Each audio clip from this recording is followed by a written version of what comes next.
ಪೆಟ್ರೋಲ್ಗೆ 3 ರೂಪಾಯಿ, ಡೀಸೆಲ್ಗೆ 3.5 ರೂಪಾಯಿ ಏರಿಕೆ ಮಾಡಿ ಆದೇಶ ಹೊರಡಿಸಿದೆ ರಾಜ್ಯ ಸರ್ಕಾರ. ಈಗ ಬಿ ಜೆ ಪಿ ಅದಕ್ಕೆ ತೀವ್ರ ಪ್ರತಿಭಟನೆ ಮಾಡ್ತಾ ಇದೆ. ಯಾಕಂತಂದರೆ ಇದೇ ಬಿ ಜೆ ಪಿ ಸರ್ಕಾರ ಇದ್ದಾಗ ಸಿದ್ದರಾಮಯ್ಯ ಮತ್ತು ಡಿ ಕೆ ಶಿವಕುಮಾರ್ ಅವರು ದೊಡ್ಡ ಪ್ರೊಟೆಸ್ಟ್ ಮಾಡಿದರು, ದೊಡ್ಡ ಹೇಳಿಕೆಗಳನ್ನು ಕೊಟ್ಟಿದ್ದರು. ಅದನ್ನೇ ಇಟ್ಕೊಂಡು ಈಗ ಉಲ್ಟಾ ಹೊಡಿತಾ ಇದ್ದಾರೆ ಬಿ ಜೆ ಪಿ. ಸಿದ್ದರಾಮಯ್ಯ ಸರ್ಕಾರದ ವಿರುದ್ಧ ಬಿ ಜೆ ಪಿ ಸಮರ, ಬೃಹತ್ ಜನ ಆಂದೋಲನಕ್ಕೆ ಮುಂದಾದ ಬಿ ಜೆ ಪಿ. ರಾಜ್ಯದಲ್ಲಿ ಪೆಟ್ರೋಲ್ ಡೀಸೆಲ್ ದರ ಏರಿಕೆ ವಿಚಾರ ಬೆಂಗಳೂರು ಸೇರಿದಂತೆ ರಾಜ್ಯಾದ್ಯಂತ ಬಿ ಜೆ ಪಿ ಹೋರಾಟವನ್ನು ಮಾಡ್ತಾ ಇದೆ. ಬಹಳ ಮುಖ್ಯವಾಗಿ 3 ರೂಪಾಯಿ ಮತ್ತು 3.5 ರೂಪಾಯಿ. ಈ ಹಿಂದೆ ಬಿ ಜೆ ಪಿ ಸರ್ಕಾರದ ವಿರುದ್ಧ ಸಿದ್ದರಾಮಯ್ಯ ಮತ್ತು ಒಂದು ಬೈಕನ್ನು ಹೆಣದ ಥರ ಮಾಡಿ ಹೊತ್ಕೊಂಡು ಹೋಗ್ತಾಯಿದ್ರು ಸಿದ್ದರಾಮಯ್ಯನವರು ಮತ್ತು ಡಿ ಕೆ ಶಿವಕುಮಾರ್.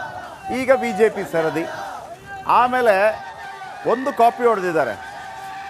ಕಳೆದ ಬಾರಿ ಕಿವಿ ಮೇಲೆ ಹೂ ಇಟ್ಟಿದ್ರು ಸಿದ್ದರಾಮಯ್ಯ ಮತ್ತು ಡಿ ಕೆ ಶಿವಕುಮಾರ್. ಈಗ ಬಿ ಜೆ ಪಿಗರು ಅದನ್ನೇ ಕಾಪಿ ಮಾಡಿದ್ದಾರೆ. ಸೊ ಪೇಟೆಂಟ್ ಕಾಂಗ್ರೆಸ್ ಬಳಿ ಇದೆ ಇದರದ್ದು. ಕಿವಿಗೆ ಹೂ ಇಟ್ಟು ಪ್ರತಿಭಟನೆ. ಎಲ್ಲ ರಾಜ್ಯಾಧ್ಯಕ್ಷರು, ವಿರೋಧ ಪಕ್ಷದ ನಾಯಕರು, ಸಿ ಟಿ ರವಿ, ಬೆಲೆ ಏರಿಕೆ ಮಾಡಿರುವ ಕಾಂಗ್ರೆಸ್ ಸರ್ಕಾರಕ್ಕೆ ಹೇಳಿ ಧಿಕ್ಕಾರ. ಪೆಟ್ರೋಲ್ ಡೀಸೆಲ್ ದರ ಏರಿಕೆ ಮಾಡಿದ ಕಾಂಗ್ರೆಸ್ ಸರ್ಕಾರಕ್ಕೆ ಹೇಳಿ ಧಿಕ್ಕಾರ. ಪೆಟ್ರೋಲ್ ಡೀಸೆಲ್ ದರ ಏರಿಕೆ ಮಾಡಿದ ಕಾಂಗ್ರೆಸ್ ಸರ್ಕಾರಕ್ಕೆ ಹೇಳಿ ಧಿಕ್ಕಾರ. ಸ್ಟಾಂಪ್ ಡ್ಯೂಟಿ ಹೆಚ್ಚಳ ಮಾಡಿದ ಕಾಂಗ್ರೆಸ್ ಸರ್ಕಾರಕ್ಕೆ ಹೇಳಿ ಧಿಕ್ಕಾರ. ಸ್ಟಾಂಪ್ ಡ್ಯೂಟಿ ಹೆಚ್ಚಳ ಮಾಡಿದ ಕಾಂಗ್ರೆಸ್ ಸರ್ಕಾರಕ್ಕೆ ಹೇಳಿ ಧಿಕ್ಕಾರ. ವಿದ್ಯುತ್ ದರ ಏರಿಕೆ ಮಾಡಿದ ಕಾಂಗ್ರೆಸ್ ಸರ್ಕಾರಕ್ಕೆ ಹೇಳಿ ಧಿಕ್ಕಾರ. ನೀರಿನ ದರ ಏರಿಕೆ ಮಾಡಿದ ಕಾಂಗ್ರೆಸ್ ಸರ್ಕಾರಕ್ಕೆ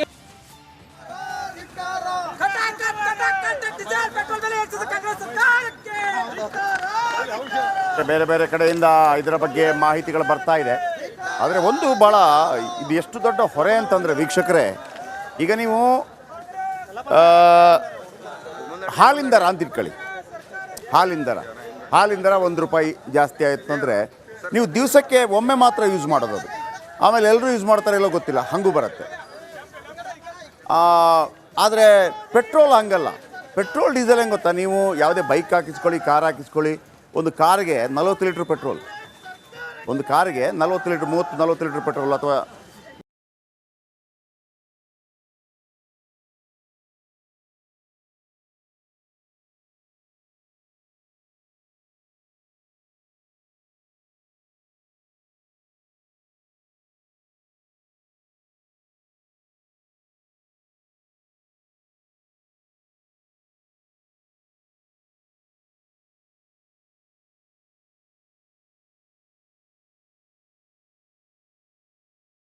ಮಿನಿಮಮ್ 21 ಇಟ್ಕೊಳ್ಳಿ.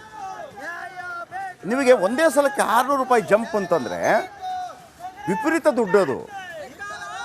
ಆಮೇಲೆ ನಿಮಗೆ ಟ್ರಾನ್ಸ್ಪೋರ್ಟೇಷನ್ ಜಾಸ್ತಿ ಇದು ನಾವು ಹೇಳಿದ್ದಲ್ಲ, ಸಿದ್ದರಾಮಯ್ಯನವರೇ ಹೇಳಿದ್ದು. ಪೆಟ್ರೋಲ್ ಡೀಸೆಲ್ ಜಾಸ್ತಿ ಆದ ತಕ್ಷಣ ಎಲ್ಲ ಉಳಿದದ್ದೆಲ್ಲ ಜಾಸ್ತಿ ಆಗಿಬಿಡ್ತದೆ. ಅದು ಕೂಡ 3 ರೂಪಾಯಿ 3.5 ರೂಪಾಯಿ ಇದೆಯಲ್ಲ. ಒಂದಂತೂ ಭಾಳ ಸ್ಪಷ್ಟ, ಓಪನ್ ಆಗಿ ಹೇಳುವ ಈ ವಿಚಾರವನ್ನು, ಸರ್ಕಾರದ ಕೈಯಲ್ಲಿ ದುಡ್ಡಿಲ್ಲ ರೀ.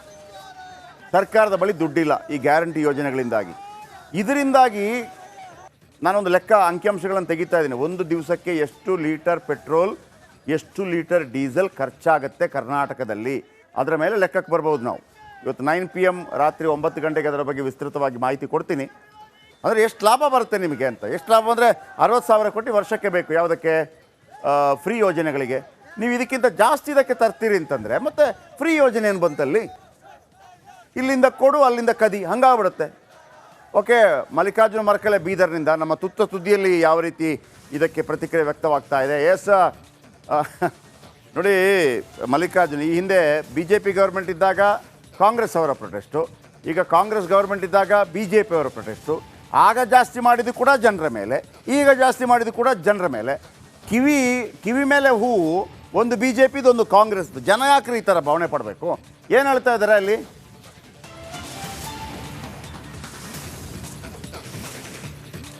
ಹೌದು ಜಯಪ್ರಕಾಶ್, ನಿಜಕ್ಕೂ ಎಲ್ಲೋ ಒಂದು ಕಡೆ ಇವತ್ತು ರಾಜ್ಯಾದ್ಯಂತ ಜನರು ಸಾಕಷ್ಟೊಂದು ಆಕ್ರೋಶದಲ್ಲಿದ್ದಾರೆ.